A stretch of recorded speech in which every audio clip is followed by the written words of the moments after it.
우리에게 주시는 도전과 축복의 말씀, 신약성경 사도행전 7장 54절에서 8장 8절입니다. 우리 함께 읽도록 하겠습니다.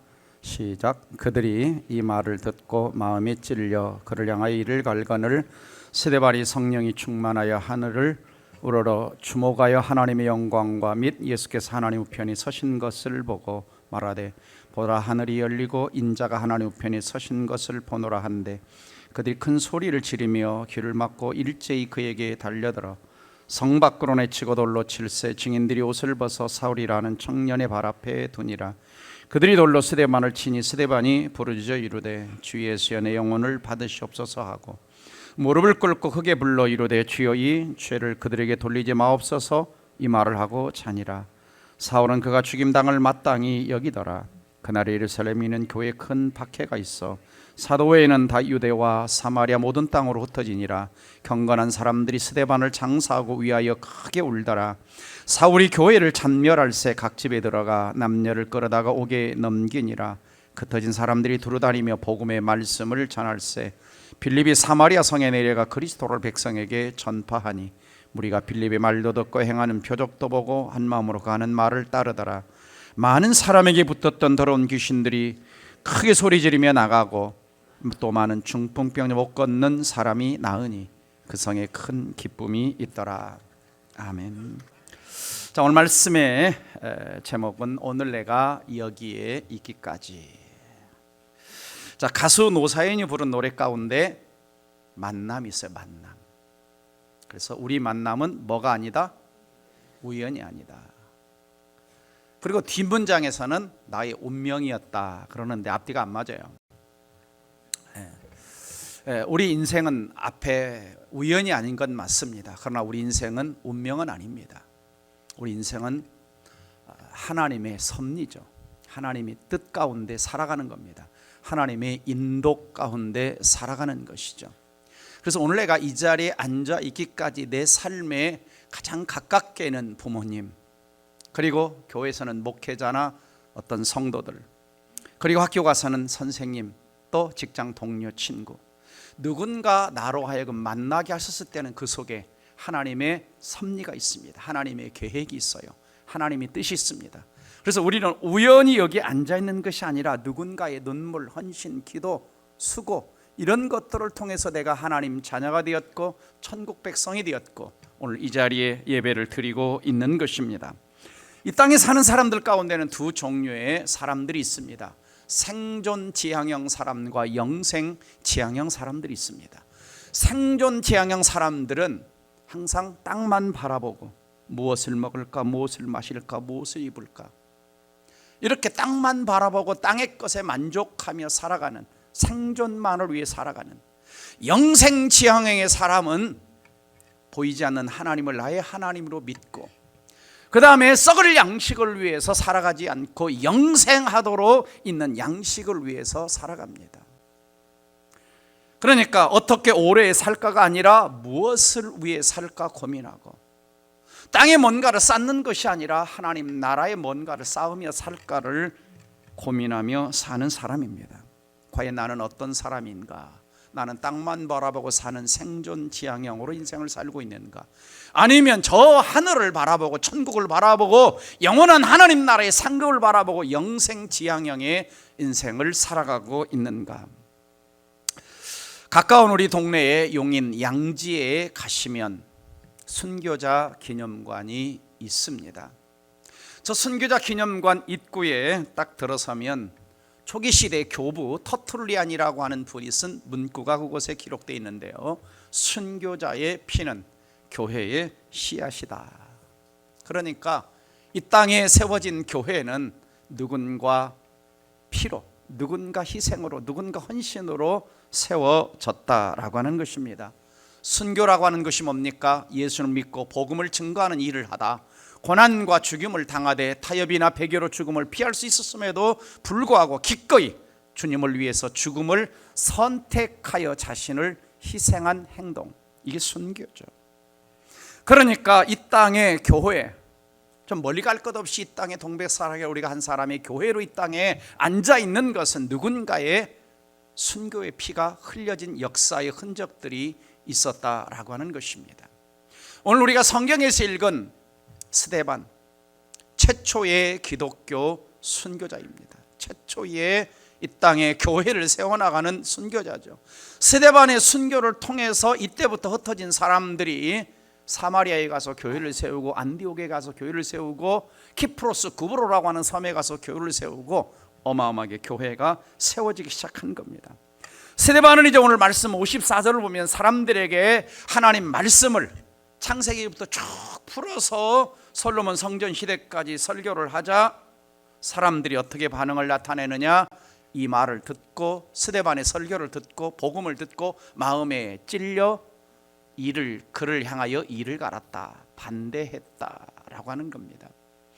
여러분들이 이번 새생명 축제에 누군가를 좀 예수 믿어라, 교회 나와라 초청하자, 예수 믿고 초청할 때 두 부류가 있죠. 어떤 사람들은 기다렸다는 듯이 예수 믿고 따라 나오는 사람이 있을 거고, 어떤 사람들은 너나 잘 믿으세요 하면서 그런 사람들이 있을 것입니다. 그렇기 때문에 전도 현장이라고 하는 것은 일종의 영적 전쟁터입니다. 영적 전쟁터. 골로새 1장 13절을 보시면 그가 예수 그리스도가 우리를 흑암의 권세에서 건져내사 그리스도의 사랑의 아들의 나라로 옮기셨다. 사랑의 아들의 나라로 옮기셨다. 자, 무슨 말입니까? 예수 믿지 않는 사람들은 지금 어디에 있다는 거냐면 흑암의 권세 아래에 있다는 겁니다. 흑암의 권세는 누구요? 마귀죠. 마귀의 권세 아래에 있는 겁니다. 그러면 그대로 놔두면 어떻게 돼요? 마귀는 그들을 사로잡아 그들이 이 세상을 떠날 때 어디로 끌고 갑니까? 지옥으로 끌고 가는 거예요. 그러니까 여러분의 가족 가운데, 자녀 가운데, 형제 가운데, 친척 가운데 예수 믿지 않은 사람들은 어디 아래에 있다는 거예요? 흑암의 권세 아래에. 그럼 마귀가 지옥으로 끌고 가는데, 내 자식을 마귀가 끌고 가는데 가만히 앉아서 네 인생 네 거니까 알아서 해, 그러고 앉아 있겠습니까? 그렇죠. 그래서 전도는 흑암의 권세에 있는 영혼을 사랑의 아들의 나라로 뺏어오는 거기 때문에 여기에는 사탄의 엄청난 방해와 보이지 않는 치열한 영적 전쟁이 있는 겁니다. 그래서 성경은 고린도후서 4장 3절 4절 이렇게 말씀합니다. 만일 우리의 복음이, 여러분이 전하는 복음이 가려졌다 그래, 방해를 했다. 어떤 사람에게, 망하는 자들, 지옥 가는 자들, 흑암의 권세 아래 있는 자들에게 가리워졌어요. 그런데 누가 가리고 있느냐? 4절 보시면 이 세상 신이, 마귀가 믿지 않은 자들의 마음을 혼미하게 만들었어요. 그러니까 마음을 딱 뒤덮고 어둡게 만들었다는 거예요. 그래서 그리스도의 복음의 광채가 전도로 해도 잘 안 받아들이는 겁니다. 그러니까 여러분의 주변에 있는 안 믿는 가족들은 단순한 자연인의 상태가 있는 게 아니에요. 자연인의 상태가 아니라 마귀가 흑암의 권세 아래에 사로잡고 있는 거예요. 그 영혼을 가만히 놔두면 어떻게 되느냐? 지옥으로 끌고 가는 거예요. 끌고 가는 거예요. 그래서 저는 항상 전도 현장이나 전도 대상자를 만나러 갈 때 기도하고 가죠. 하나님, 그 마음의 미혹의 영, 이 세상 신, 어둠의 견고한 치는 묶어묶어 떠나갈지어다. 복음을 방해하고 복음을 듣지 못하게 하고 복음에 대해 거부하는 그 어둠의 견고한 치는 묶어묶어 떠나갈지어다. 이렇게 명령 기도를 하고 가면 훨씬 더 그 영혼들이 예수 그리스도를 빨리 영접을 합니다. 왜? 영적 전쟁에서 누가 일하시냐? 성령이 먼저 가셔서 그 영혼의 마음에 일을 하시기 때문에. 여러분들 이번에 전도 대상자 정하고 있는 분들 잘 버팅기거들랑 이 기도하세요. 이 기도. 기도하고 가보세요. 그러면 신기하게 좀 부드러워져 있습니다. 저는 많이 경험을 했어요. 그래서 스데반이 이제 사람들에게 전도하고 있을 때 스데반은 어떤 영적 상태에 있냐? 55절을 보시면은 성령이 충만했다. 하늘을 우러러 딱 쳐다보고 있는데 갑자기 영의 세계가 확 열리면서 하나님의 영광, 빛난 하나님의 광채가 비춰오는 겁니다. 그리고 하늘이 보이면서 하나님 보좌가 보이면서 하나님 보좌 우편에 예수님이 앉아 계시다가 벌떡 일어나신 걸 보았다라고 얘기합니다. 얼마나 엄청난 상황입니까? 제가 어젯밤에도 꿈을 꾸는데 어떤 사람에게 쭉 창세기서부터 제가 이렇게 복음이 뭔가를 설명하고 있더라고요. 복음이 뭔가를 제가 그 사람을 만날 수 있을지 모르겠어요. 이야기만 하면 알 수 있는 연예인입니다. 근데 제가 밤중에 근데 중간에 가다가 끊겨서 끝까지 가야 되는데. 그러니까 영의 세계가 열려진다는 거 엄청난 거예요. 그래, 성령 충만했다 그럽니다. 성령 충만하니까. 그래서 성령 충만한 사람이 있고요, 성령 충만하지 않은 사람이 있고요, 그 다음에 자기가 충만한 사람이 있어요. 그러니까 성령 충만하다라고 하는 것은 성령의 지배와 인도를 받는 사람입니다. 또 성령 충만하지 않는 사람은 환경과 사람의 지배를 받아요. 그 다음에 자기 충만한 사람은 자기 방법, 자기 생각, 자기 목적 이런 것에 다 지배를 받는. 여러분 다 성령 충만한 분들이 되시기를 주의 이름으로 축원합니다. 네, 그런 사람 하나님이 쓰시는 거예요. 자, 스데반이 외칩니다. 성령 충만해서 이렇게 외치죠. 하늘이 열렸다. 인자가 하나님 우편에 일어나셨다. 그러니까 본 걸 지금 설명해 주는 거야. 봐라 그럽니다. 봐라 그래요. 봐라, 보라 그럽니다. 하나님의 아들 인자 예수님이거든요. 하나님 일어나셔서 나를 격려하고 계시는 것이 보인다. 그분은 나의 죄값을 담당하시고 십자가에 피 흘려주시고 부활하신 예수님은 여러분이 십자가에 못 박혀 죽었지만 그분은 무덤에 계신 것이 아니라 부활하셔서 지금 하나님 보좌 우편에서 살아계셔서 나를 응원하고 계신다는 겁니다. 지금 복음을 전하고 있는 거예요. 지금 그걸 보면서 죽음에 대한 두려움도 없죠. 그리고 복음을 외치고 있습니다. 여러분 성령에 충만한 사람은요, 이 복음을, 십자가의 은혜를, 하나님의 사랑을 여기만 이렇게 담아둘 수가 없어요. 얘기해야 돼요. 자, 옆 사람한테 물어보세요. 예수 믿고 몇 명이나 전도하셨습니까? 참 입을 열지 못할 분들이 많을 거예요. 어떤 분이 그러시더라고요. 적어도 이 세상 떠나기 전에 내 나이만큼은 전도하고 가야 된다. 큰일 났습니다. 이제 예수님께서, 하나님께서 내 나이만큼 전도 안 하면 안 부르실지 몰라요. 여러분 100살까지 살게 하시면서 너 전도하고 와라. 내 생명을 연장시켜 주시는 게 전도하고 와라. 그래서 예수 만난 사람은 침묵하지 못하는 겁니다. 저는 이 동백산하게 우리 모두가 하나님의 살아계심을 좀 체험하고 십자가의 사랑을 체험하고 만나는 우리 모두가 되기를 주의 이름으로 축원합니다. 그래서 제가 이번 다니엘 기도회를 통해서 내년 표를 받아서 내년 표를, 아직은 비밀입니다. 성경 구절. 자, 스데반이 이제 외치자 사람들이 반응이 나타납니다. 복음을 전하자 큰 소리를 지르며 복음 안 듣겠다고, 예수 얘기 안 듣겠다고 귀를 칵 막습니다. 그리고는 갑자기 성 밖으로 내쳤다 그럽니다. 왜 성 밖으로 내쳤을까요? 왜요? 예루살렘 성 안에서 피를 흘리면 안 돼요. 그래서 예수님도 십자가에 매달 때 골고다로 데리고 가는 겁니다. 참 그런 말씀은 또 지켜 이 사람들이 죽이려고 하면서. 그런 이제 돌로 치기 시작을 하죠. 그리고 사울이라는 발 앞에, 청년 앞에 옷을 놔뒀다 그랬어요. 증인들이 옷을 벗어. 자, 여러분 한번 생각해보세요. 상상을 좀 해보세요. 여러분이 스데반이에요. 지금 스데반 자기를 뺑 둘러싸고 있어요. 막 돌멩이가 날아와요. 맞아본 적 없으시죠? 막 살점이 찢겨 나가요. 그러면 무슨 말이 나올까 입에서? 하나님 좀 선사를 보내가지고 저들을 확 좀 그냥 불을 좀 내리시든가. 아마 엘리야가 있었으면 막 불 내려가지고 막 그냥 태워 주십시오. 엘리야는 딱 그랬잖아요. 갈멜산 상에서 불이 내리고 나서 그냥 850명 바알 아세라 선지자 850명 냇가로 데려가 다 죽였어요. 좀 그런 일이 있으면 얼마나 좋겠으면. 근데 뭐 하고 있습니까? 두 가지 기도합니다. 주 예수여, 내 영혼 받으시옵소서. 이 죽음이 다가오는 걸 느낍니다. 죽음이. 내 영혼 받으시옵소서. 그렇죠? 아마 여러분이 큰 수술 같은 거 할 때 이 죽음을 느낄 때가 있잖아요. 저는 그것을 10대 후반에 느꼈어요. 온몸이 찢겨가지고 다 나가고 살점이 다 나고 한참 꿰매고 있는데 몸을 온몸 여기저기 꿰매고 있는데 의식이 점점 멀어 이렇게 그 속에서 무슨 생각이 드냐? 아, 사람이 이렇게 죽는구나. 피를 너무 많이 의식이 참.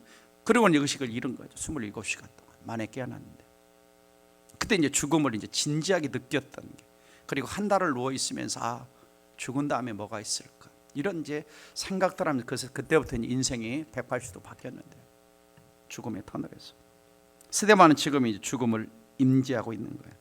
그리고 주여 이 죄를 그들에게 돌리지 마옵소서, 용서의 기도를 드리고 있습니다. 누구랑 똑같이 기도해요? 예수님처럼. 그래서 스데반이 이러한 기도를 드릴 수 있었던 이유는 첫 번째, 하나님 은혜와 십자가 사랑을 깨닫기 때문에. 나 같은 죄인을 구원하시고 독생자 예수님 보내신 하나님 은혜를 깨달았고, 나같이 하찮은 인생을 위해서 예수님 자신의 생명을 내어주신 십자가 그 사랑을 깨달았기 때문에 그들을 향해 똑같이 돌멩이 던지지 않고 용서와 사랑의 기도를 하고 있습니다. 여러분, 우리는 예수님이 아니기 때문에 참 어려워요. 스데반도 예수님은 아닙니다. 누가 죽는데 이런 기도 드릴 수 있겠어요?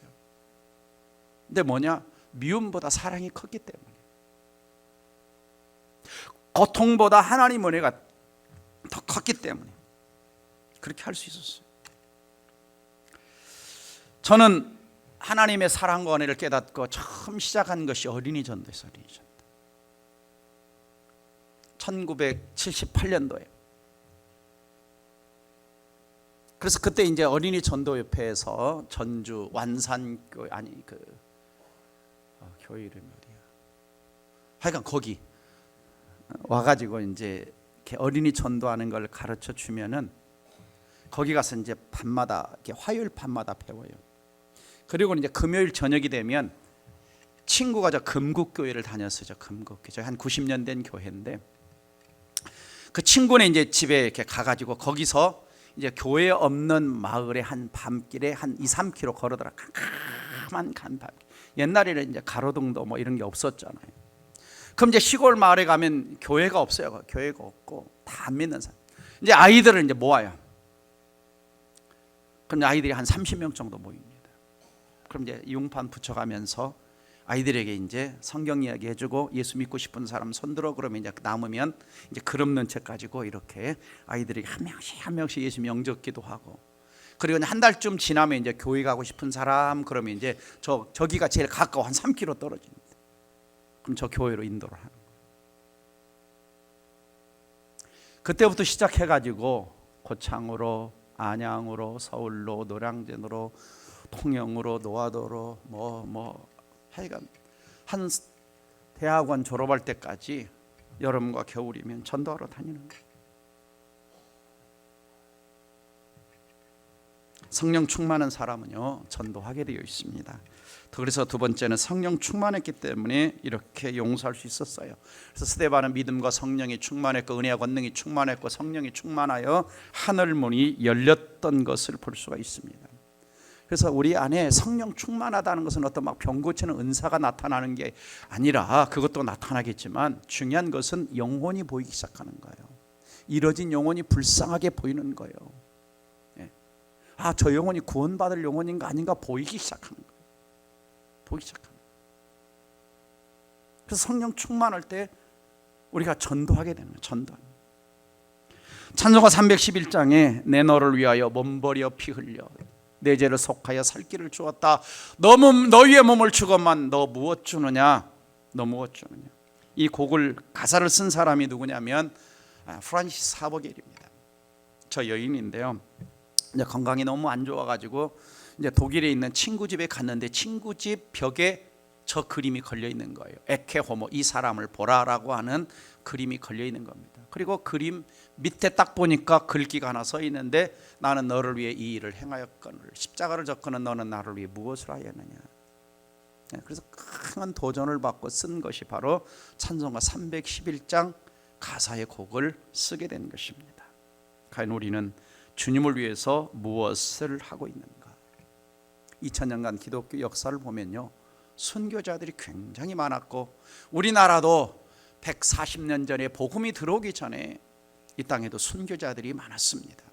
그래서 토마스 선교사나 존 헤론이나 조지 스테드 같은, 그렇죠, 토마스 선교사는 제너럴 셔먼호를 타고 와서 대동강변에서 들어오려고 하는데 그때 대원군 세국정책 시대 아닙니까? 결국은 못 들어가고 들어오지도 못하고 그냥 총을 쏴대니까 청경책만 던져주고 배가 불타고 그냥 순교합니다. 이 땅에 들어와서 복음 한마디 전하지 못하고 그냥 성경책만 던져주고 순교했어요. 또 존 헤론이라고 선교사는 우리나라의 최초의 의료 선교사로 들어왔습니다. 최초의 의료 선교사. 그런데 1890년 콜레라 환자를 돌보다 감염되어 35살에 죽습니다. 조지 스테드도 마찬가지고요. 장티푸스에 걸려서 죽어요. 그러니까 이 땅에 들어왔던 초창기 선교사들이 우리나라 1800년대 말에 얼마나 열악했습니까? 양반 쌍놈하고 앉아있고.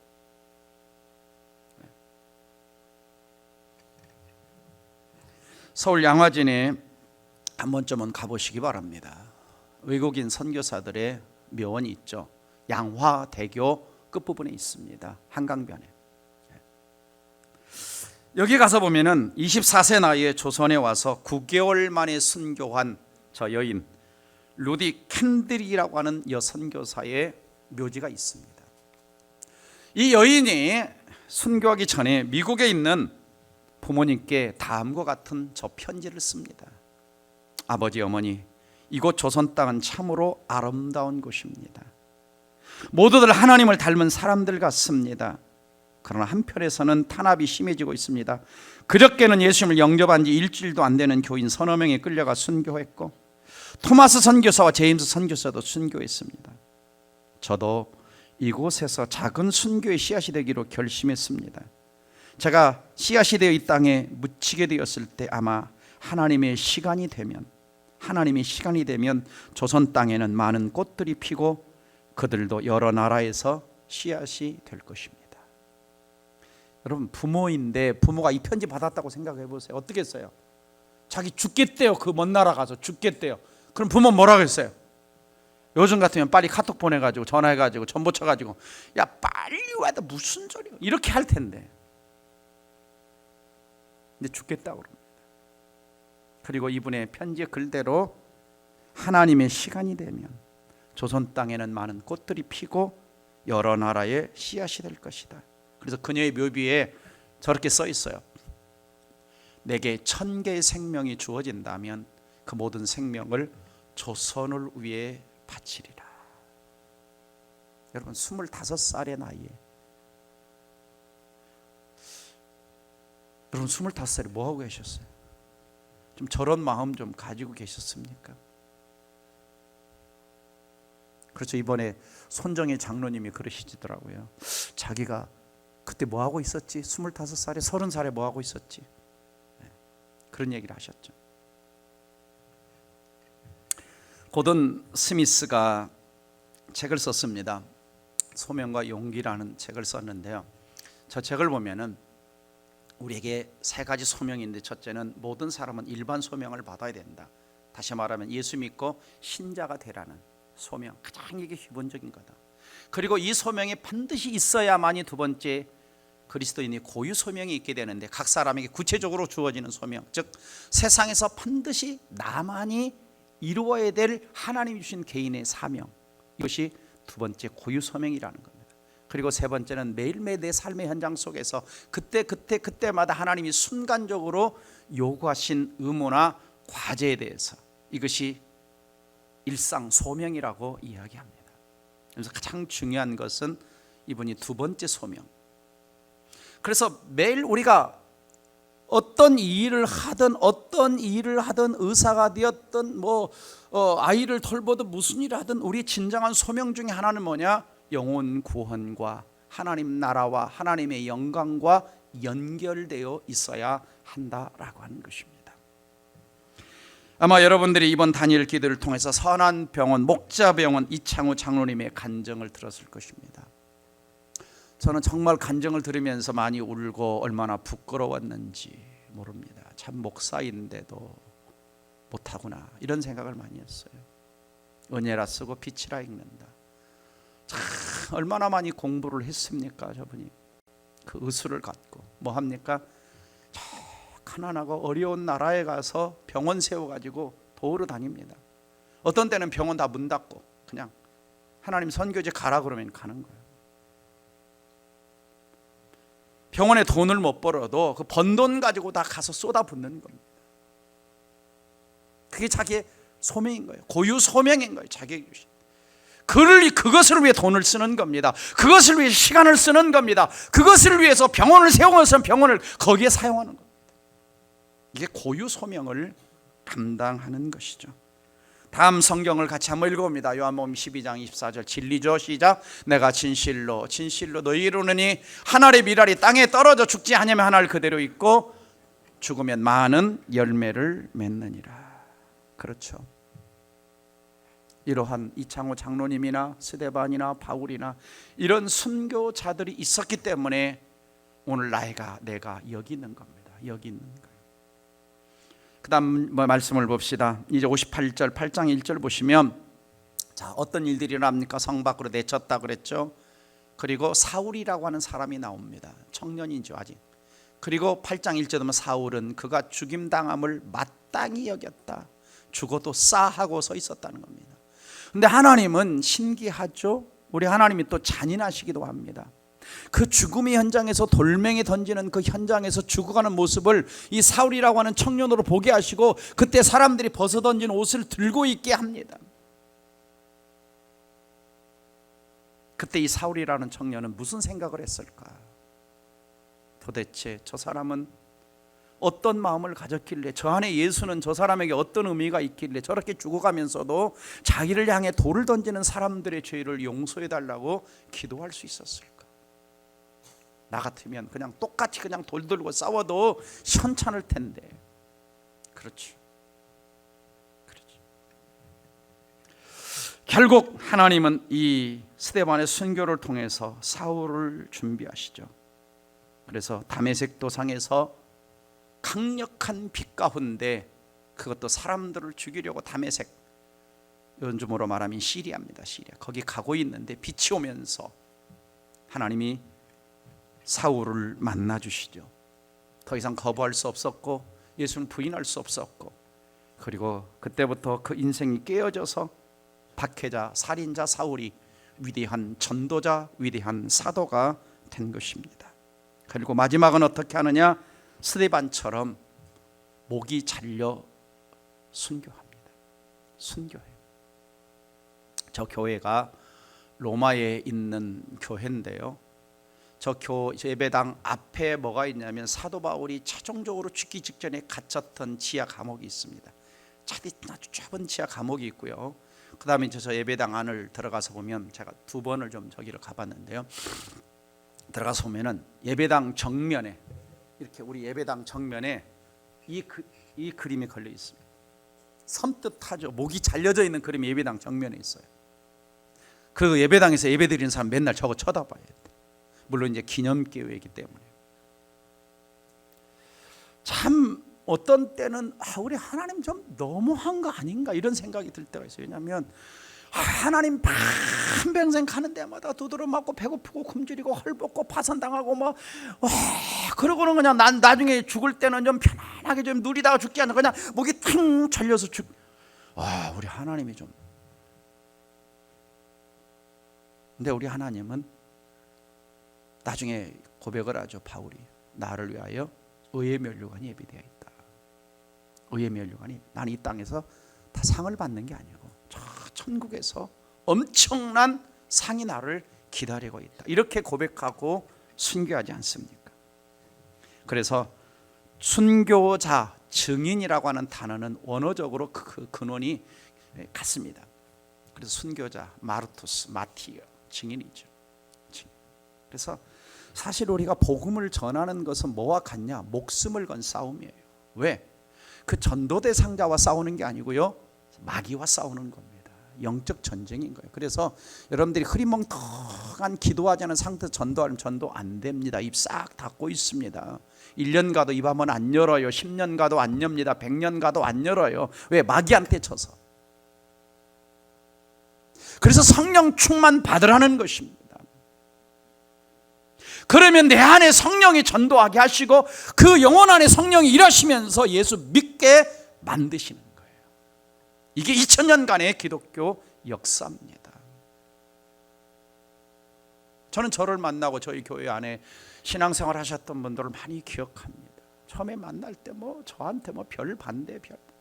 어떤 분은 제 앞에서 3시간을 자기가 경전이란 경전을 다 읽었다고 하면서 막 따지듯이 3시간 만에 무릎을 꿇으시더라고요. 스데반이 순교할 때 이제 어떤 일들이 일어나느냐, 큰 박해가 일어납니다. 예루살렘엔 교회에 큰 박해가 있어 사도 외에는 다 모든 땅으로 흩어졌다. 디아스포라 유대인이도 된 겁니다. 그리고 경건한 사람들, 하나님을 신실하게 믿는 사람들이 스데반을 장사 지내주면서 크게 울었습니다. 우리 같으면 하나님 왜 안 살려내셨어요? 그럴 텐데 아마 그들은 뭐 합니까? 그 다음 4절을 보시면 이렇게 나와 있습니다. 그 흩어진 사람들이 두루 다니며 뭐하고 있어요? 복음의 말씀을 전하고 있습니다. 성경은 도망간 사람들이 자기의 목숨을 위하여 집을 짓고 이렇게 말하고 있지 않고 흩어진 사람들이 두루 다니며 생명의 복음을 전하며 살았다라고 성경은 말씀합니다. 자기 안위를 위해 산 것이 아니라 우리도 스데반처럼 당신처럼 예수님처럼 십자가의 길을 걸어가겠다고 목숨 걸고 그들도 갑니다. 그 가운데 빌립이라고 하는 사람이 있었죠. 그래서 일부는 어디까지 가냐? 그 전 거 먼저 다시 보여주시면 11장 19절 보시면 스데반의 일로 일어난 환난을 인하여, 고통이죠, 흩어진 자들이 베니게로 갑니다. 구브로는 어디냐면 여기 히프로스라 구브라고 섬이 있죠. 저 섬을 갑니다. 그 다음에 저 안디옥, 아까 바울이 갔던 다메섹이 있는 곳이, 시리아의 수도가 다메섹입니다. 저기까지 올라가죠. 그러면서 복음을 전합니다. 그리고 빌립이라고 하는 사람은 다음 거 보여주시면 사마리아로 갑니다. 사마리아로, 예루살렘의 사마리아로. 그리고 전도하죠. 그리고 많은 더러운 귀신들이 쫓겨나고 병자들이 낫고, 그냥 산 사람이 갔는데 사마리아 성의 큰 기쁨, 무슨 기쁨이에요? 복음을 통한 기쁨이죠. 예수 만난 기쁨이 한 사람 전도자 가니까 그 역사가 일어나는 거예요. 여러분 한 사람이 가도 엄청난 구원의 역사가 일어날 줄 믿습니다. 저는 지금도 기억이 나요. 전도 집회할 때인데, 사랑의 교회가 이제 전도 총책임을 맡고 전도 집회할 때인데, 조은파 집사님이라고 하는 분이 계세요. 조은파 집사님 아시죠? 몰라요? 그러면 이제 칠갑산 옥경이 아내에게 바치는 노래, 요거 만든 사람이에요. 근데 이제 그분이 전도하기 위해서 자기 외제 자동차를 팔고 일부러 안양까지 서초동 사무실로 출퇴근을 택시를 타고 갑니다. 그러니까 3년 동안 2,000명의 택시 운전수를 만나서 전도했대요. 2,000명의 택시. 그리고 전도 집회가 딱 열린 첫날 저녁, 주일 저녁이었는데, 이게 짧은 모자를 쓴, 그 무슨 모자라고 하는지 자기가 모르겠는데 한 10명이 쫙 앉아 있는 거예요. 그래서 저한테 목사님 하고 인사시키더라고. 목사님, 이분들이 우리나라 작곡계 대부들입니다. 작곡계 대부들을 이분이 작곡가 협회 회장이었거든요 그때. 그래서 다 데리고 온 거예요. 전도 안 나고 다 데리고. 그분은 자기 사무실에 가수들이 곡 받으러 오면 예수를 믿어야 자기 사무실을 나간대요. 그래서 제가 그 사무실 갔을 때도 지난번 얘기했잖아요. 우리 남진 선생님께서 거기 계셔가지고 그분을 전도해서 지금은 장로가 됐잖아요. 대단해요, 대단해요. 자기 삶의 이유는 뭐냐? 복음 전하는 거예요. 복음. 그래서 주일날 사랑이 가장 바쁜 사람이 누구냐면 조은파 집사. 왜? 1부 때 전도한 사람 데려다 놓고 2부 때 전도한 사람 데려다 놓고 3부 때 데려다 놓고 그 다음에 또 점심밥 사주고 구역을 막 몇 개씩 인도를 해요. 막 전도한 사람을 데려. 왜냐하면 1년에 1000명씩을 만나서 전도를 하니까. 한 사람이 엄청난 일을 합니다. 한 사람.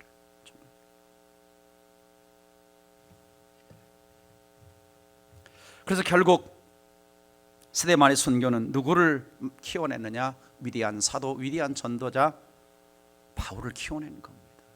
그 바울은 성경 13권을 썼고요, 가는 곳곳마다 엄청난 기적과 교회를 세우고 저 유럽 쪽까지, 로마까지 복음하는 일에 그 한 사람이 쓰임받죠. 한 사람의 희생은 또 다른 영혼을 낳았던 겁니다. 안장천 목사님이 쓴 책 가운데 색깔 순교라는 책이 있습니다. 두 종류 순교가 있죠. 적색 순교가 있고, 적색 순교는 뭐냐? 예수님을 위해 피를 흘리며 죽는 것. 그러니까 스데반처럼 죽는 게 적색 순교. 그 다음에 삶 속에서 자기를 부인하고 십자가 지는 삶을 고난이지만 사는 것. 이게 백색 순교. 백색 순교. 작년에도 말씀을 드렸는데요, 아르헨티나 인디오 마을 단기 선교를 작년에 제가 3주 동안 다녀왔는데, 가는데 4일, 오는데 4일, 8일 걸려요. 왔다 갔다 하는 데만 8일. 근데 저 이쪽에 계셨던 저 할아버지가 80이 넘었어요. 의사 선생님이십니다. 시간만 되면 자기 돈 들여서 몽골로, 아시아로, 키르기스탄으로, 그리고 저 아르헨티나는 20년째 자기 돈 들여서 팀을 짜가지고 1,500명의 한 달분 약을 가져오니까, 1,500명분의 한 달분 약이 얼마나 많겠어요? 한 사람당 이만큼씩 가져가야 되니까 그걸 가방 하나에 막 싸가지고 한 10명씩 옵니다. 의사, 간호사, 전도팀들이 매년 자비량으로 와서요. 근데 이번에는 이분이 중간에 아프고 또 아프고 또 아프셨어요. 80이 넘으시니까. 그러면서 눈물을 흘리시더라고요. 이제는 내가 더 이상 몸이 안 따라서 더 이상 못 오겠습니다. 죄송합니다. 여러분들이 대신해 주십시오. 참 도전을 받았죠. 저는 그런 거 못하고 그냥 옆에 한쪽 귀퉁이에 앉아서 뭐 하고 있냐? 전도하고 있어요. 의사들이 치료하면 이제 우리한테 보내요. 그럼 이제 예수 믿는지 안 믿는지 점검해가지고 이제 복음 제시하고, 옆에 통역해가지고 이제 인디오들에게 예수 영접 기도하고. 저 가운데 있는 글라디 선교사는 학교 선생님인데 27살에 저기 들어갔어요. 학교 선생님 하다가 싱글로, 처녀로. 몇 살쯤 돼 보입니까? 제가 한 20년 전에 만났을 때 들어갔거든요. 그러니까 이제 50 좀 안 된 거예요. 근데 갔는데 너무 마음이 아픈 거, 할머니가 된 거, 할머니. 왜? 그 문화 속에 들어가서 전부 50%가 다 이 담석 환자, 물이 안 좋아서. 겨울인데도 난방이 다 안 돼 있고 다 그냥 쌀이집 같은 데서 사람들이 살아요. 이제 그곳에 들어가서 해마다 이제 복음을 전하고 선교를 하죠. 여러분, 이정복 선교사님 지난주 이제 어하나 가가지고 아이들, 선교사님 왜 입이 삐뚤어지고 얼굴이 왜 이렇게 생겼어요? 그러더라고요. 아이들.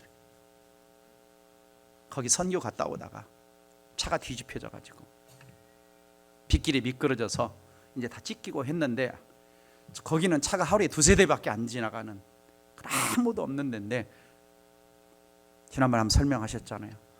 모래 실은 트럭이 지나가다가 모래 퍼고 자기를 거기서 또 몇 시간 또 병원으로 멀리, 그렇게 해서 살아나서 이제 얼굴이 이렇게, 옛날 우리 처음 교회 올 때는 안 그랬어요. 근데 지금 이제 이렇게 약간 돌아가시더라고요. 그게 다 뭡니까? 복음을 위한 흔적이죠. 복음을 위한 흔적. 한 번도 자기 고생한 이야기 안 합니다. 고생한 이야기 안 하죠. 말씀만 이야기하죠. 훌륭하신 분입니다. 그래서 바로 이제 이러한 분들이 뭐냐? 백색 선교자들인 거예요. 백색 선교자. 정말 그곳에 가서 헌신한 분들이 참 많습니다. 쉽지 않죠. 쉽지 않아요. 윌리엄 맥도날드 이런 말을 합니다. 한 번뿐인 인생에서 저는 과거에 한 영혼이 이 지상에서 마지막 밤을 보내고 있었는데도 그에게 복음 전하기를 거절했었다. 지상에서 마지막 밤을 보내고 있었는데도. 그러니까 내 곁에 있는 그 누군가는 오늘 밤이 마지막일 수 있습니다. 그렇죠. 제가 어제도 우리 어르신, 우리 현신광 집사님 장례 입관 예배를 드렸는데요, 그 가문을 보니까 그 권사님 쪽 가문이 자기가 4대래요. 자기가 4대. 딸과 아들은 사랑의 교회를 다니고 있는데 딸이 5대고 그 다음에 그 손녀딸이 그 옆에 있는데 6대예요. 그러면 벌써 한 우리나라 복음의 초창기부터 그분들의 헌신과 기도가 있어서 이 장례 예배를 드는 게 다 그냥 찬송하고 기도하고 예배 예수 믿는 그 선조들의 희생이 있었던 거죠. 선조들의 희생. 그래서 우리 현신광 집사님도 좀 계실 줄 알았어. 근데 갑자기 폐렴이 오셔가지고 그냥 세상을 떠나셨어요. 전에 옥하는 목사님도 마찬가지입니다. 좀 제가 꼭 만났어야 되고 이야기할 게 있었는데 가야지 했는데 갑자기 폐렴이 오시더니 그 길로 온 상태에 들어가지고 그냥 70 중반에 세상 떠나셨어요. 어떤 사람은 내가 만나는 마지막 사람이 될 수도 있는 겁니다. 그래서 우리는 늘 내 곁에 있는 그 사람이 예수를 믿고 있는가, 예수를 만났는가. 왜냐하면 저는 제가 복음 제시를 하고 어떤 사람은 하루 만에 세상을 떠났고 어떤 사람은 3일 만에 세상을 떠났고 복음을 듣고 어떤 사람은 일주일 만에 세상을 떠났고 어떤 사람은 한 달 만에 세상을 떠났고 어떤 분은 석 달 만에 세상을 떠났고 내가 그때 안 갔더라면 하루 전에 안 갔더라면 일주일 전에 안 갔더라면 한 달 전에 안 갔더라면 어떻게 되었을까 그런 생각을 할 때가 많습니다. 그래서 저희 교회 어르신들도 종종 이제 제가 복음 전하러 가죠. 에리카 카인이 이런 말을 했습니다. 에리카 라인이 나는 내 인생에서 중요한 것만 남기기로 했다. 그동안 쓸데없는 것들이 너무 많은 시간을 낭비했다. 지금 생활 방식을 바꾸지 않으면 아무것도 달라지지 않는다. 지금 중요하지 않은 일에 시간을 쓰고 있다면 나는 지금 가장 중요한 일을 하지 않고 있는 것이다. 물론 저 책은 기독교 책이 아닙니다. 미니멀 라이프에 대한 책이에요. 아주 삶을 단순하게 살자라고 하는 책이지만은 참 제목이 마음에 들어서 샀어요. 책이 마음에 들어서. 내용 중에 보면은 중요한 일에 지금 시간을 쓰고 않지 않은 일에 중요한 쓰고 있다면 가장 중요한 일을 하고 있는 것이 아니다는 거예요. 귀담아 들 필요가 있습니다. 그래서 오늘 여러분 모두가 복음에 눈이 떠지시기를 제 이름으로 축원합니다. 복음의 눈, 저 책은 설명 제목 때문에 복음의 눈이 떠지기 바랍니다. 영상 하나 보고 마치겠습니다.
모두는 어떤 사람입니까? 자, 삶의 배를 타고 가는데 이제 구조선이 돼야 된다. 구조선. 그래서 우리 모두는 복음에 빚진 사람이다. 우리 모두는 복음에 빚진 사람이다. 자세한 저 책에 대한 스토리는 주보에 나와 있습니다. 기도하겠습니다.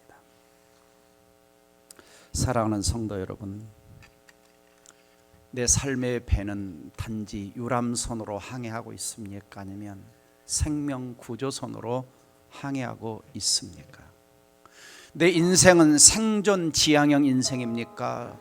영생 지향형 인생입니까? 우리에게는 인생의 날들이 얼마나 남아있을건 아무도 모릅니다. 내 곁에 있는 그 누군가, 내 사랑하는 자녀요, 내 사랑하는 남편이요, 이웃이 언제까지 이 땅에서 우리는 아무도 모릅니다. 어떤 사람은 내가 만난 마지막 사람이 될 수도 있는 겁니다. 우리는 그 사람에게 시간이 흐르기 전에 내가 만난 예수 그리스도를 전해 주어야 합니다. 하나님, 나에게 구원의 은총 주신 것 감사합니다. 그리고 이번에 꼭 내 자녀, 내 가족 가운데 안 믿는 그 영혼, 이웃 가운데 안 믿는 그 영혼 반드시 좀 구원해 주옵소서. 함께 말씀 붙들고 통성으로 기도합니다. 다 함께 기도하겠습니다.